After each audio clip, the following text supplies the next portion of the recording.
की dream girl, किसी ने उन्हें सीता के नाम से पहचाना, किसी ने गीता के, वहीं किसी ने बसंती के नाम से भी उन्हें पहचाना। उन्हें बॉलीवुड में ऐसे कई सारे उनके एक्टिंग के वजह से नाम मिले हैं जो अभी भी हमारे दिल में छटे बने हुए हैं।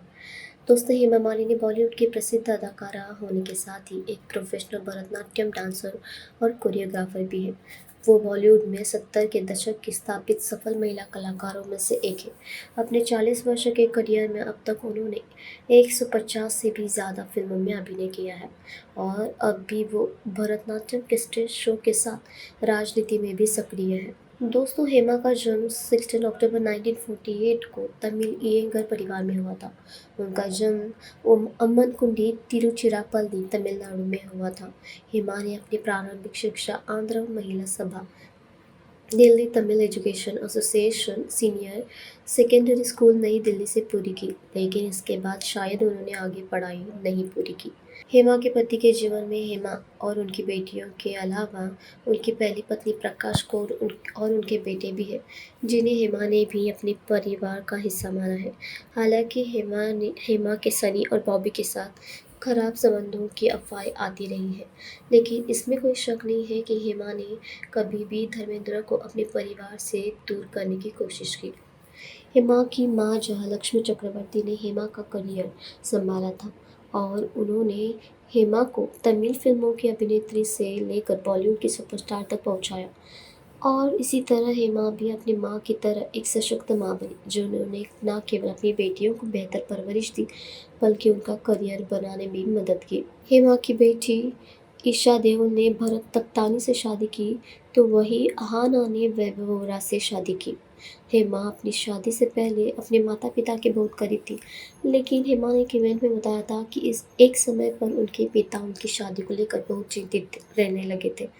उनकी बढ़ती उम्र और शोहरत के साथ शादी योग्य वर खोज पाना उनके लिए मुश्किल होने लगा था।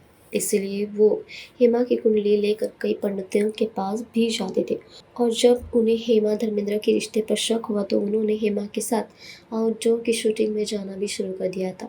हेमा ने माना कि वो और उनका परिवार धर्मेंद्र को पसंद नहीं करते थे, लेकिन वो उनमें अपना दामाद नहीं देख पा रहे हैं। वैसे तो हेमा मालिनी बॉलीवुड में अभिनय के माध्यम से लोकप्रिय है, लेकिन आकर्षक नयन नक्श के साथ उनका भरतनाट्यम का डांस भी किसी को मंत्रमुग्ध कर सकता है।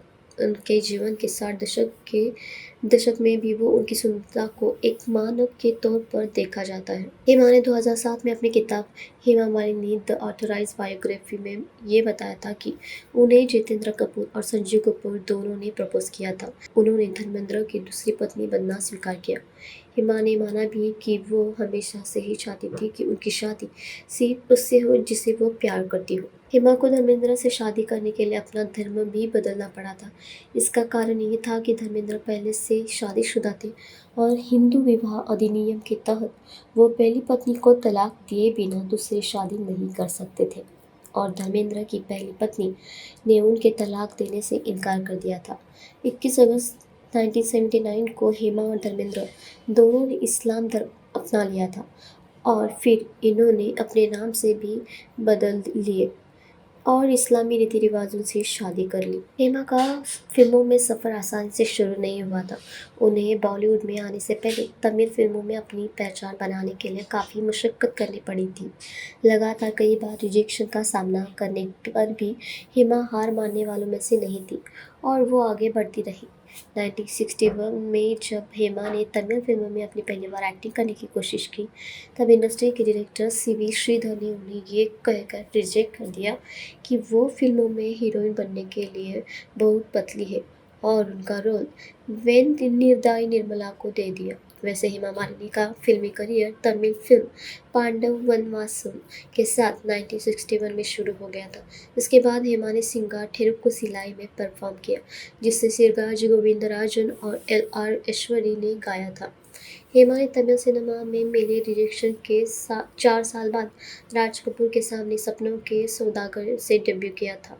राज कपूर उस समय फिल्मी जगत में क्रांतिकारी स्क्रिप्ट्स के साथ एक नए दौर का इतिहास रच रहे थे और ऐसे में हेमा को उनकी फिल्म में काम मिलना बहुत बड़ी बात थी और वास्तव में बॉलीवुड में आने के बाद हेमा ने कभी पीछे मुड़कर नहीं देखा। समय के साथ हेमा ने कई तरह के किरदार निभाए और फिल्म इंडस्ट्री में महिलाओं के रोल और उनमें आए परिवर्तन का हिस्सा भी बनी।